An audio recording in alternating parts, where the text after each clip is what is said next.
Thank you so much.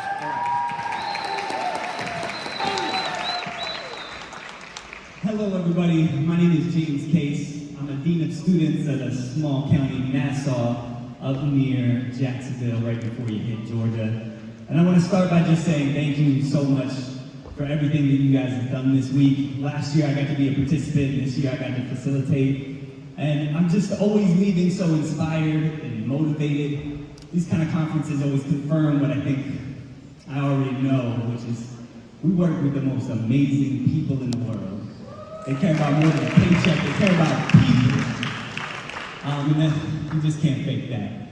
So I've been tasked with sharing a little spoken word poem, kind of a resilient ode to the teaching profession, about my experience in education. I'm going on 16 years, and boy, have I learned a lot.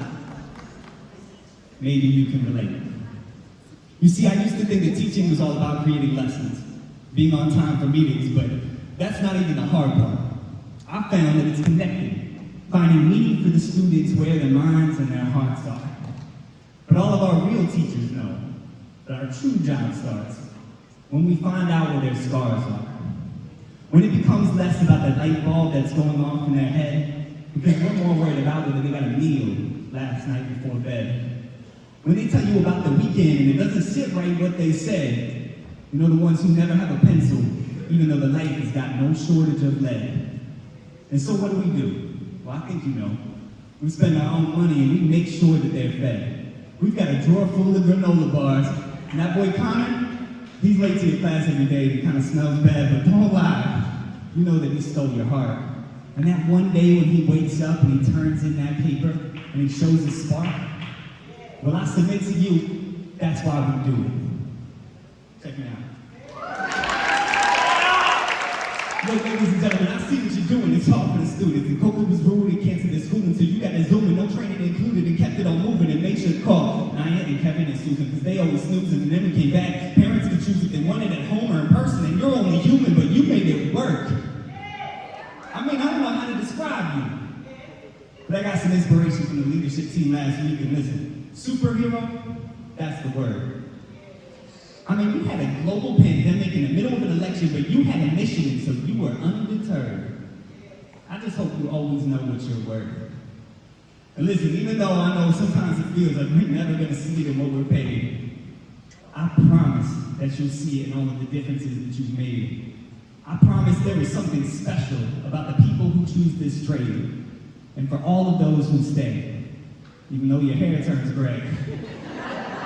A little faster than fast, you'll become a master of your craft, and you'll leave a legacy that'll last way past all the time in your class, all of the stats, numbers, and facts, all of the nights that you lost slumber under the stacks of essays and equations of math.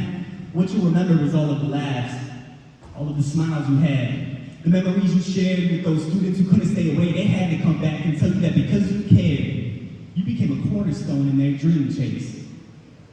And they love that you still rap. Take that, Grandma. But there'll always be Team Case, or Team Rosita, or Team Mary, Tampa Tony, Amy Beasley, Taylor, Rebecca, Mr. Johnny Walker. Yes, that's his real name. Where's my 912 Civics at? Or Team Noel, Courtney, Timothy, PJ, Team Razor.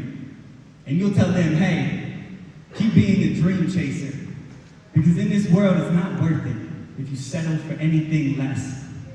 And that's why we invest. That's why we go to work with no rest. That's why we go to that JV baseball game on a Tuesday night. And we stay until 10:30. Really, because AJ's been trying his best. And when he asked if you could come cheer him on, you remembered that his mom was in the hospital last week. You didn't have a choice. You had to say yes. But that's our job. That's our mission and vision, to be there and listen when parents are missing. We help guide the students as they make decisions and as they transition from kids into adults and the members of this community that we all share. So don't ever let anybody tell you that you're just a teacher. We inspire greatness. We save lives. We build nations. We are educator extraordinaires. And I hope not a single one of you ever forgets it. Go forth and do great things. I believe in you. We need you. Don't forget to be awesome. Have an amazing school year. Thank you so much.